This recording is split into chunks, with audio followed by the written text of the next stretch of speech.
before we get started on a real video, I have an announcement to make regarding Miami TVG. The Miami TVG brand is expanded towards gaming officially. That's right. Gaming is officially going to be soon underway. Give it about a week or two. All I need from you guys is a game suggestion. As long as I have a game that I have. I had to wait a little bit longer to get my final piece of the gaming, and I finally did.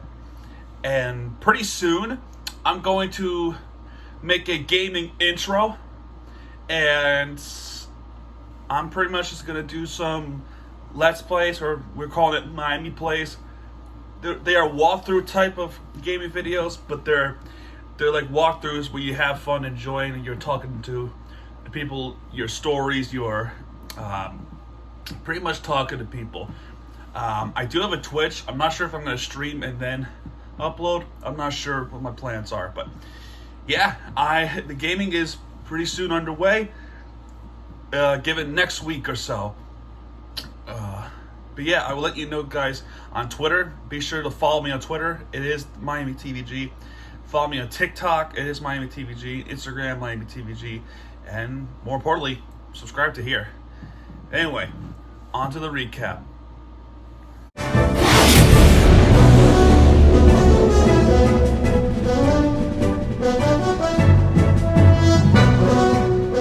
This has been a pretty solid week for Miami sports. If anything, the best team of the week, it's definitely the Marlins. Last week I said they're in big trouble if they don't do something pretty soon. Well, the meeting happens, and a lot of blame has shifted towards Jazz Chisholm Jr., and I'll go over that really soon. But yeah, since that meeting happened with Don Mattingly and pointing fingers to Jazz, the locker room and Jazz Chisholm himself has sparked fire. And what I mean by that is the blame really encouraged Jazz Chisholm to be one of the best players that the Marlins have had in recent memory, as the last best player that we had in recent memory before Jazz Chisholm Jr. was, of course, the great Giancarlo Stanton.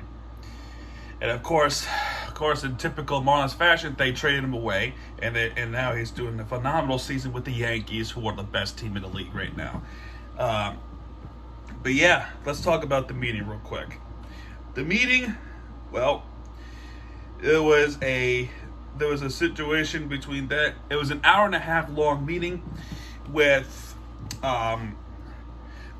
Jazz Chisholm Jr. to be the point of fingers, which is unbelievable.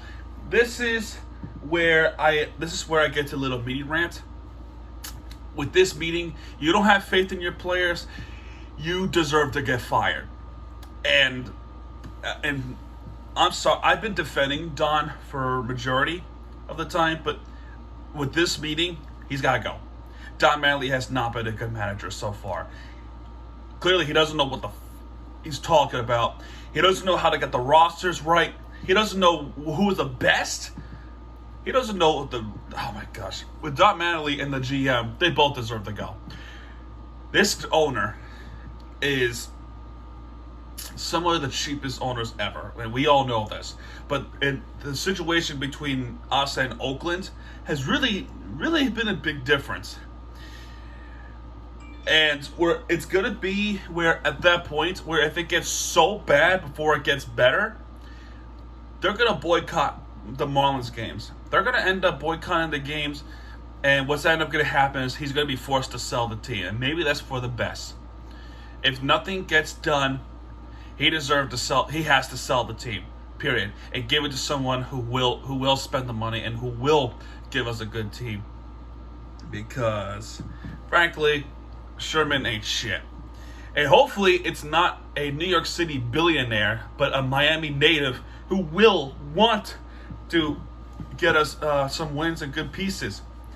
It is long overdue. And with this meeting, if you don't believe in Jazz, then you deserve to get fired. And I'm shocked that he's still in this job. But even then, Jazz is hitting home runs and a grand slam against Washington with a lot of RBIs And because of this, we swept the Nationals. And we go into a unbelievably hard series against the Houston Astros, of all teams, who recently went to the World Series last season, 2019 season. Remember, they played against the Nationals. It's the 2019 World Series trip between the Nationals and the Astros. And then, in recent memory, they won the World Series in 2017, which, of course, we all know now that they were also part of the cheating scandal, and they are the worst of it. They want to brag that they won a World Series in recent memory. Number one, we didn't cheat to win. Number two, you haven't won a World Series since 2017, and for granted, so we haven't won a World Series in 2003, but we never cheated. We're not part of the conversation. Unlike you, unlike Boston, and unlike New York. Period. Anyway, furthermore, on to the Marlins. Let's talk about Miami FC, who has been a pretty disappointment. I thought with this week it is going to be a solid week. They're playing against Indy 11 and Tampa Bay Rays, who had a 1-0 victory in St. Petersburg back in April, I believe. And then what we got was a total disappointment. As of course I'm having a hard time trying to get to Miami FC. Oh, jeez. ESPN's been a troll. But yeah, Miami FC, a big disappointment.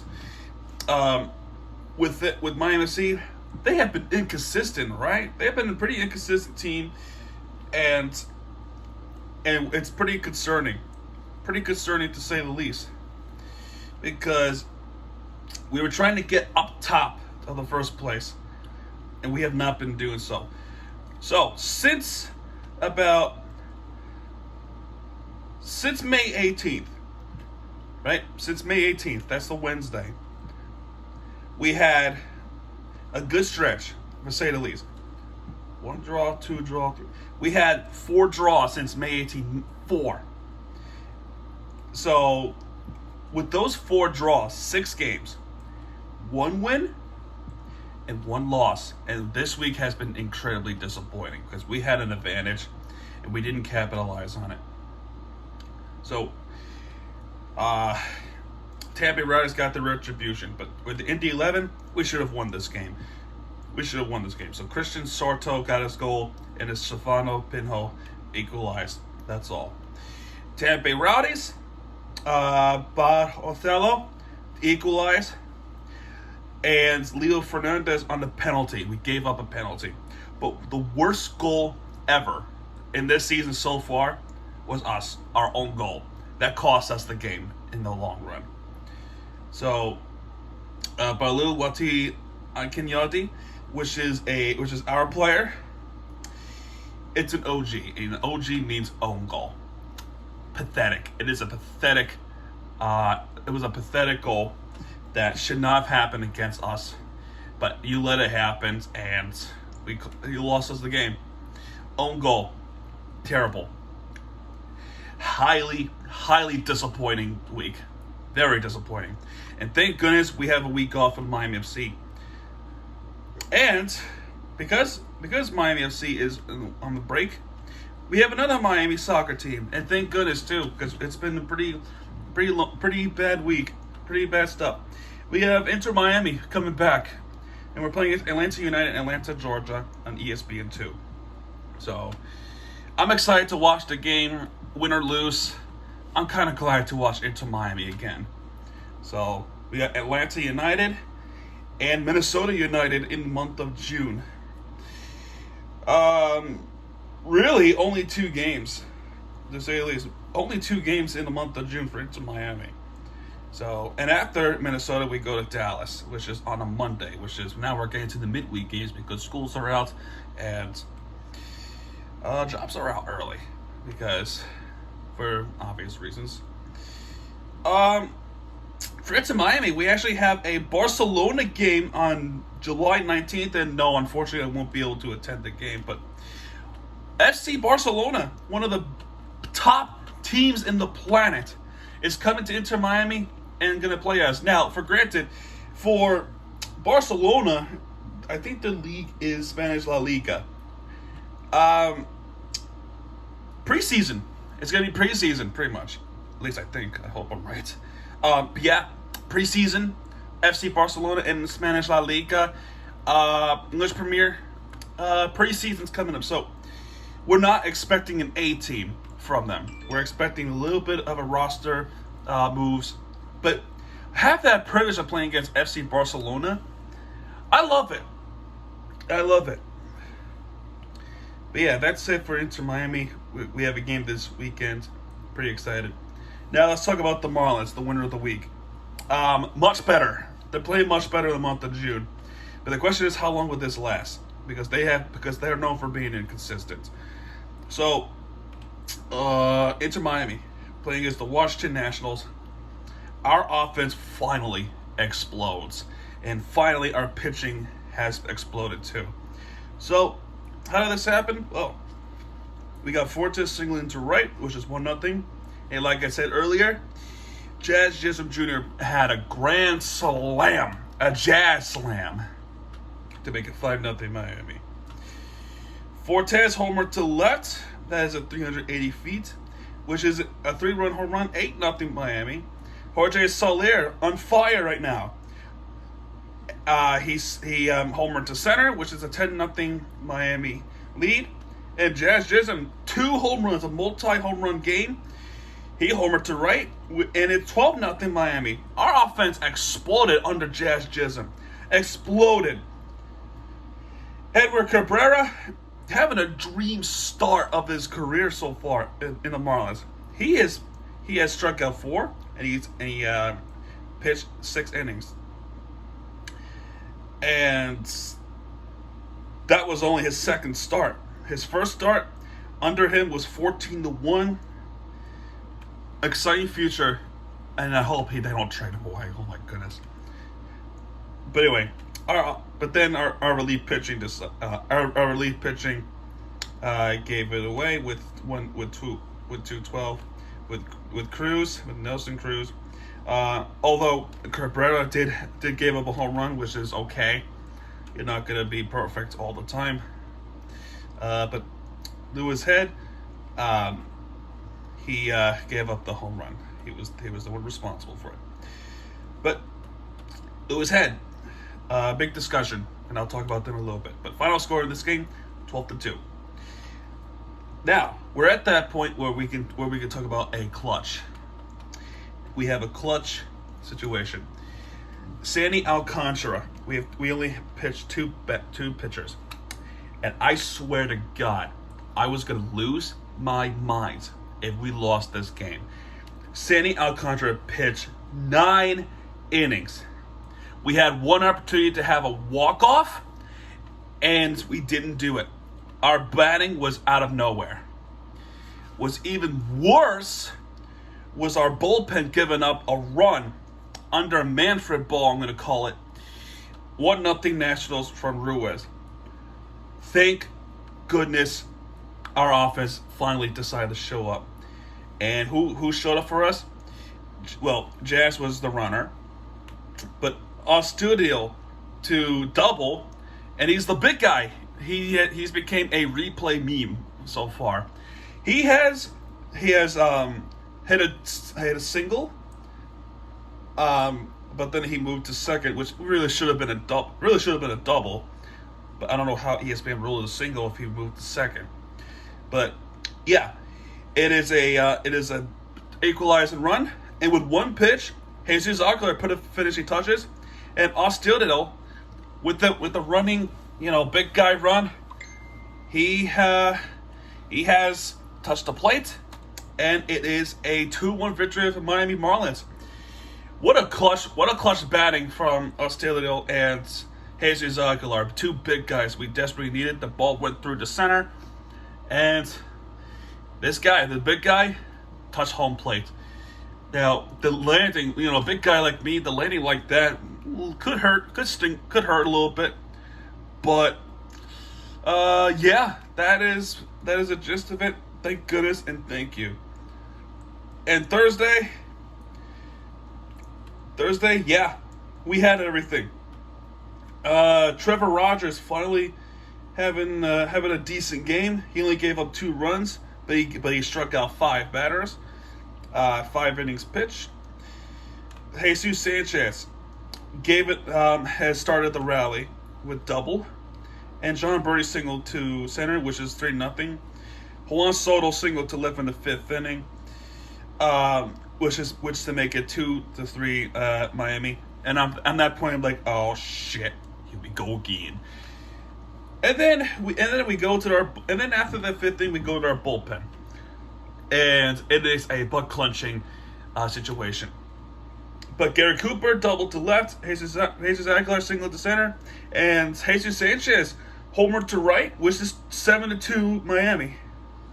And in the 7th inning, Tommy Nance he gave up a double. He gave up a double, and there was a error. There was a throwing error by Robles, and it was Garcia's. It was Garcia's fault for that. It was a bad throw, and that led to a 4-2-point score. Now the other score really wasn't Nance's fault. It was more so with Garcia's fault. But the ERAs because the batters were on base previously before the error. That is his fault. So no. Regardless, Trevor Rogers got a win, and we have swept the Nationals again. Now, we're every other team in NL East. They're not the Washington Nationals. There's the Atlanta Braves, the New York Mets, and the Philadelphia Phillies.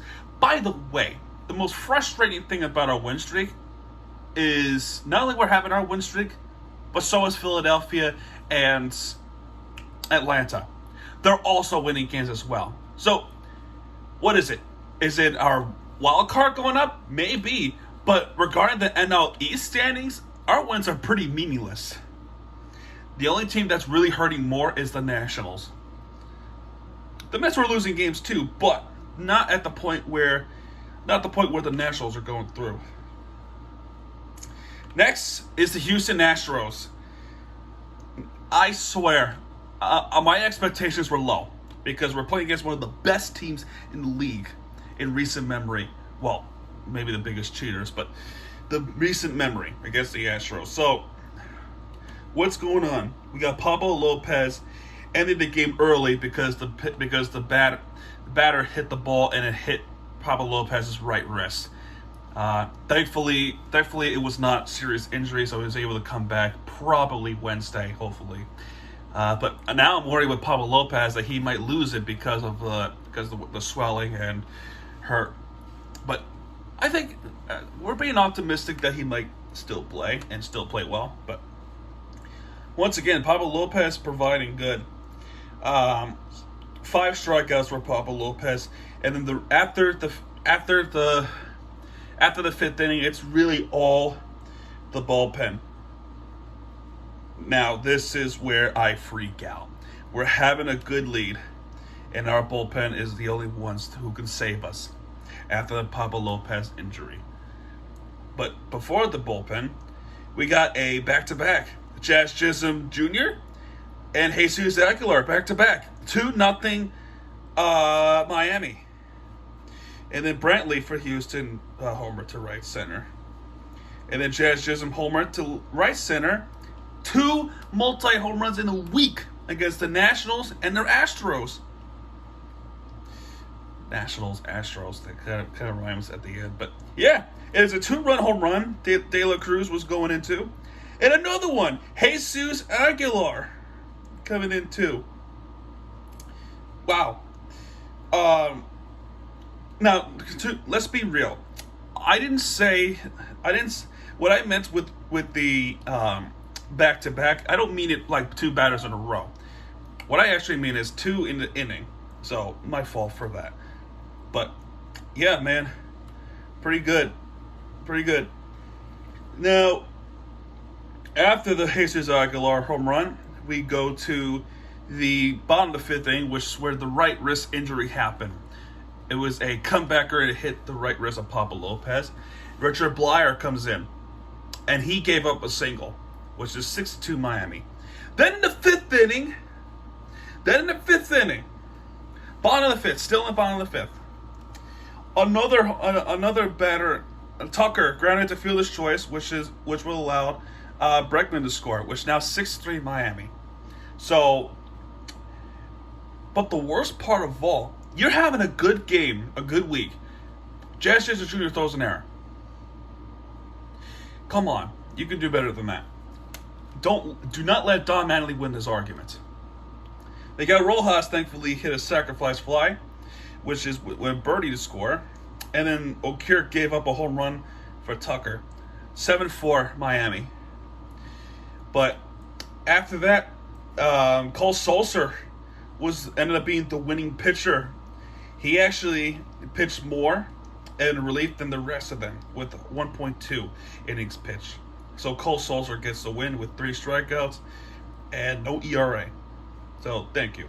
Tanner Scott got a save, but we still don't have a closer. So I'm already satisfied with the win against the Astros, but this win on Saturday really defied expectations because we won again. This time it is 5-1.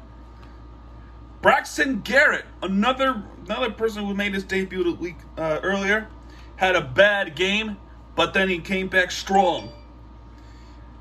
He pitched 5.2 innings. He struck out 5 batters, and then they go to the bullpen after 5.2. In the 6th inning, there have been a couple of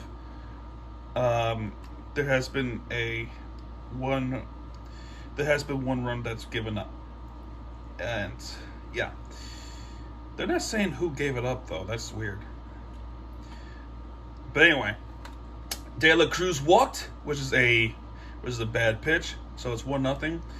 And Williams singled to left, which is a Fortes score. Birdie grounded to the pitcher, which is technically a fielder's choice, but reason why it's not a fielder's choice is because Ostadillo was running towards home plate when Birdie was getting caught out at first base. So 3-0 already. And in the 3rd inning, Miguel Rojas grounded fielder's choice to shortstop, which allowed Jorge Soler to score, but Jesus Aguilar was out at 3rd. So 4-0. And Jose Altuve, we can't forget about him. He doubled the deep center, which is they broke the score. And really they're not saying who gave it up though. I don't understand. It might have been Garrett. But frankly, I really don't care because we won the game. John Birdie singled to right, and it's 5-1 Miami against Houston. So we got a series win. Now it's the situation I have not expected. We have won the series against the Astros. But can we go for a sweep? Nope. Not until Justin Verlander has something to say about it, because he pitched a good game. 7 innings pitched, 5 strikeouts for Justin Verlander. But Edward Cabrera, no. He didn't have the good one. He played against a good team because Brantley grounded the first. That allowed Altuve score. Pena homer to left. That's 3-0 Houston already. Brantley grounded to fielder's choice the second, which is 4-0 Houston, and Alvarez singled to center, which is 5-0 Houston. Miami, on the other hand, there was an error for Jose Soler, which is they broke the score.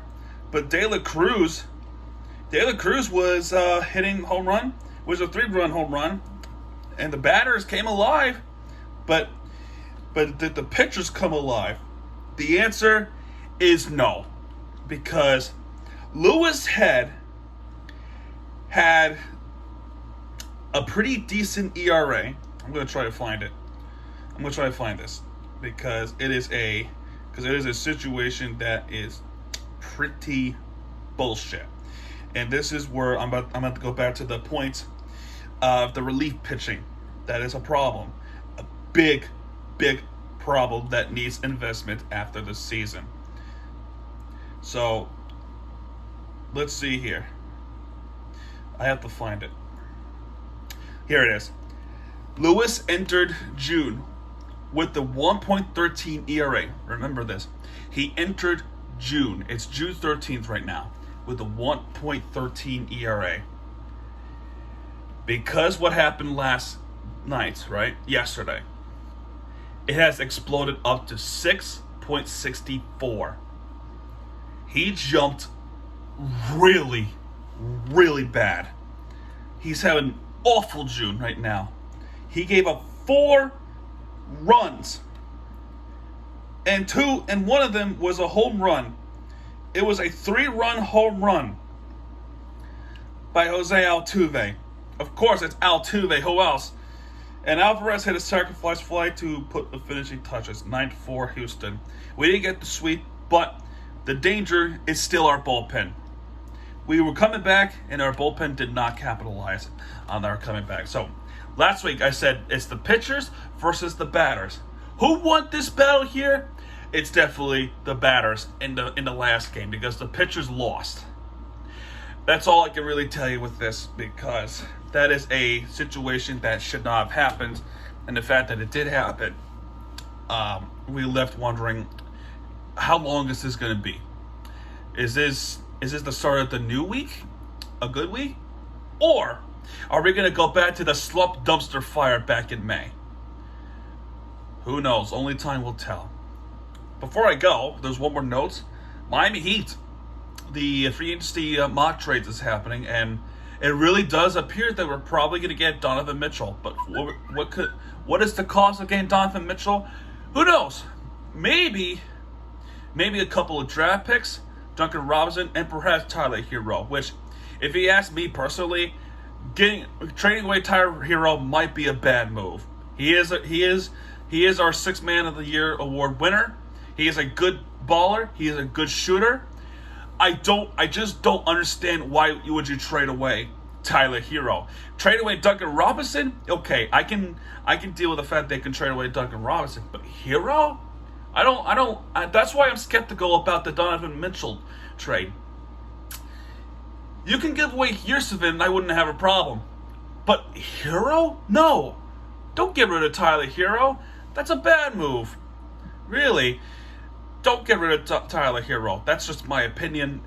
There's smart businessmen that could probably benefit us in the long run, but they also make questionable decisions. You can ask Bruce Sherman, but Pat Riley, dude, please don't give away Tyler Hero. He is our good player. He's our good bench player. Give him something that he probably wants, like a start, because trading away will do us damage. That's just my opinion. The playoffs, Jimmy Butler was doing it all, but he barely had help. The biggest help was Oladipo and Bam Adebayo and Hero. Robinson was no help at all. Trade away Robinson will benefit us. Do not give away Tyler Hero, please. Anyway, that's all I have for today. If you like this video, hit that like button, subscribe for more content. We'll talk about free agency more after the playoffs is over. NBA Finals finishes this week, and the NHL playoffs is starting on Wednesday, which, of course, Tampa Bay Lightning will have to be in this. It's a big L. So, yeah, folks, that's going to do it for this video. If you like this video, hit that like button, subscribe for more content, because Miami TVG has your back. When he does, we're right there with the entertainment you deserve. Gaming is coming up next week or two. And yeah, folks, I will see you guys next time. Good night, everybody.